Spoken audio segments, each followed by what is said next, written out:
What is up, exploring fan? Bradford here, and welcome to another video. What you're about to watch is a best of type video. There used to be a fully published video of it back on YouTube in the day, but because of some altercations and letting my feelings get the best of me, I deleted those videos off of YouTube. I know that I shouldn't have, but it is what it is. For us to continue this journey, we need to revisit this investigation because this was my second ever biggest investigation. This was right after June of 2020 when we went and visited the SK Pierce. What we're about to revisit and what you're about to watch is my first ever investigation of Wilson Castle in July of 2020. And because this is a best of type video, what I'm gonna do is I'm actually gonna talk and share the stories of what happened and then share those clips for you. Or at least the moments that live in my head rent-free. And then for the moments that don't live in my head rent-free but are worth sharing, what I'll do is I'll just share those towards the end of this video with like little subtitles so you kind of get a gist of what you're about to watch. But I really love sharing the stories and telling the stories of what happened. So yeah, I'm gonna talk about it and then I'll share the clips. For example, one of the moments that live in my head rent-free from this trip is just freaking awesome. It's just the fact that I caught an EVP that correlates to a story that was told. All right, we had got to Wilson Castle. Andy, the caretaker, was giving us a quick tour of the castle. And as he was giving us the tour, he was telling us about how him, Denise, the owner, and someone else were on the first floor. Well, on the second floor, right where one of their caretakers, Dick, had passed away, a vacuum was there. And out of nowhere, this vacuum turned on by itself. They don't know why. It just randomly turned on out of nowhere. They all ran up there and there was no one else up there, but the vacuum was running and there was no one else in the castle with them. Well, later that night, we were walking around with the SLS camera and we opened up a closet and I caught an EVP saying, "I need the vacuum." Now, do I think this was Dick saying that he needs a vacuum? I don't know. It could have been another servant. But just the fact that I caught an EVP saying I need the vacuum after he had told us that story earlier that day about the vacuum turning itself on just blows my freaking mind. Check it out. What is it? It's in the closet. Little corner closet. Basically riddled in the closet.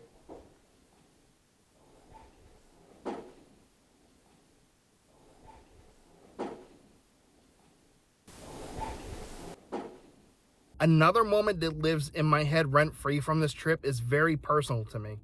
Prior to this investigation, I had gone to a Touch of Magic in Uxbridge, Massachusetts for a reading. I had got a reading from my friend Kim. We weren't friends at the time, we are now, but this was the first time I ever met her, so she had no idea my father had passed away. Well, during the reading, my father came through and basically said that he goes with me during these investigations, kind of like a spirit guide or whatever, but he is there with me while I'm doing investigations. Prior to our investigation, me and my cousin Nick were in the kitchen and I was showing him the new spirit box I had just gotten, the S box.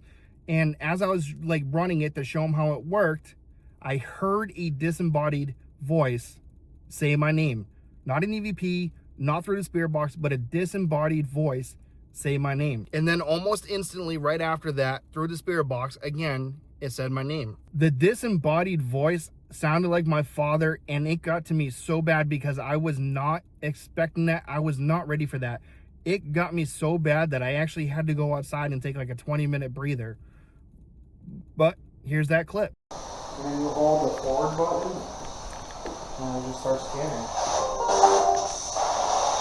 And I ripped the antenna out. But I completely ripped this antenna out. So if shit comes through, shit's coming through. Oh shit. And if you push the button again, I can't just how fast it's going. Just say my name. What's your name?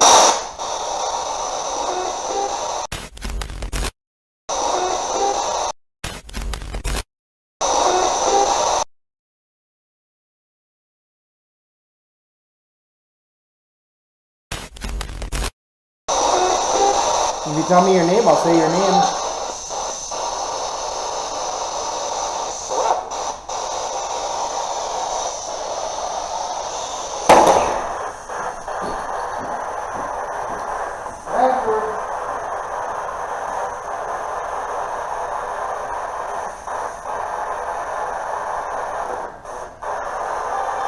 Another moment that lives rent-free in my head from this trip was we were taking like a break. We were all in the kitchen. We had some pizza on the table, and I had my body camera running even though we were on a break. I always have a camera running while I'm doing investigations because you never know when something's going to happen, and this is one of those moments it paid off. As I'm standing there in the kitchen, in the servants' corridor from the dining room to the kitchen, there was like a little passageway the servants would use.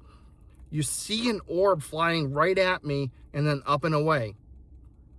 And as that orb is flying towards me and up and away, you hear a female getting upset that we do not have pasta. That's right. A spirit must have smelled our pizza and thought it was pasta and then got pissed off at us because we didn't have any pasta for her. You got to see this moment yourself. Did you get, oh, I thought that was pasta. What the fuck was that? Did you get, oh, I thought that was pasta. What the fuck was that?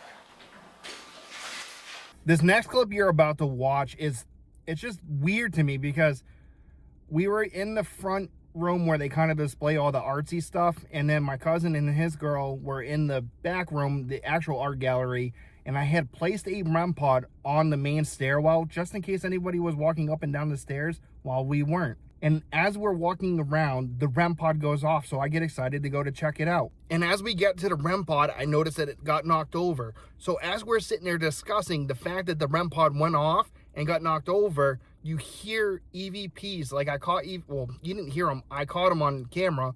A couple EVPs of spirits feeling bad. They knocked the REM pod over and then asking if they should pick it up. Like, this just is wild. You got to see it yourself. Is there any spirits with us in this room?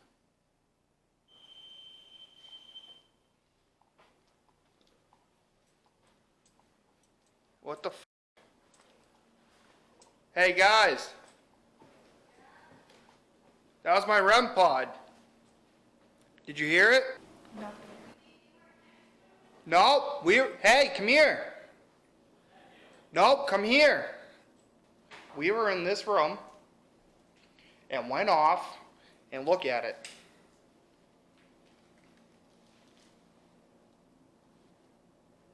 Fell down too? You're for real right now? Yes, we're right there. Sorry, I took everything out of that bag because I felt like that bag was too noisy. So do you want me to pick it up? There's no crosswinds that would be able to push that over, especially. No, absolutely not. It literally went off. We walked in here and it's tilted over. This next clip you're about to watch is extremely fucked up, and I don't know how to explain it. It was about 1 a.m. and we finally decided to call it quits and, basically go to bed.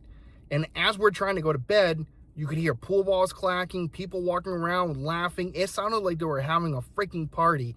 It was so loud that I actually asked them if they could cut the shit because I was trying to sleep. And because of all the weird, crazy noises that we were hearing as we're trying to go to bed, my cousin placed a camcorder on a dresser in the room with them. So this capture is credited to him. This was his capture during our investigation. And it's just fucked up. They're laying in bed and you see as his girl, I think she's scratching her head or she's adjusting, she's doing something. And you can see my cousin just basically perfectly sound asleep on the side of her. And as this is happening, the blanket lifts up and crawls up and over them as if there's someone else in the bed with them. It is fucking crazy and creepy as hell. What really makes this clip screwed up too is not just the fact that this actually happened, but after it happens, his camera cuts out. It literally died after this moment. And we tried using his camera the next day to film B-roll footage and the day tour from Andy for the YouTube video, a published tour. His camera would not work. Freshly charged batteries, nothing. It would not turn on at all. Even days later, after leaving the castle, we tried charging it up and using it again, it was dead. This camera was fried after this capture.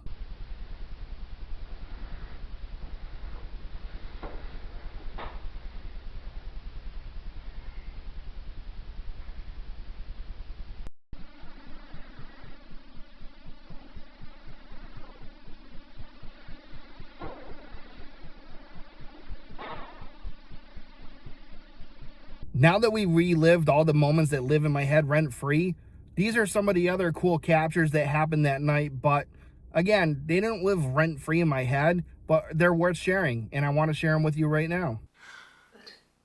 Yeah. You're funny. Can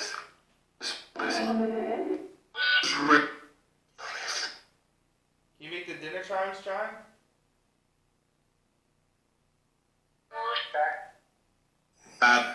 Sound like douchebag. Who's a douchebag?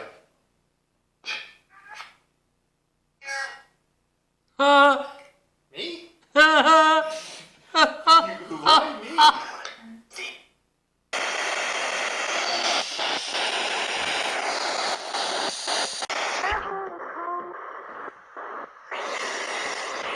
Holy shit. What the Whoa, who just shut the light off for us? I really hope you guys enjoyed this revisit to Wilson Castle, because this trip was freaking wild and it definitely deserves to be shared. And if you haven't been to Wilson Castle yourself, I can't stress enough how much you need to check it out. Not only is the architecture of the building freaking beautiful, but Andy and Denise are some of the most humble, down-to-earth, and loving people that you'll ever meet. They will make you feel like family the moment you walk through that door. And now that this trip is over, it's time for the next. And until next time, Bradford out.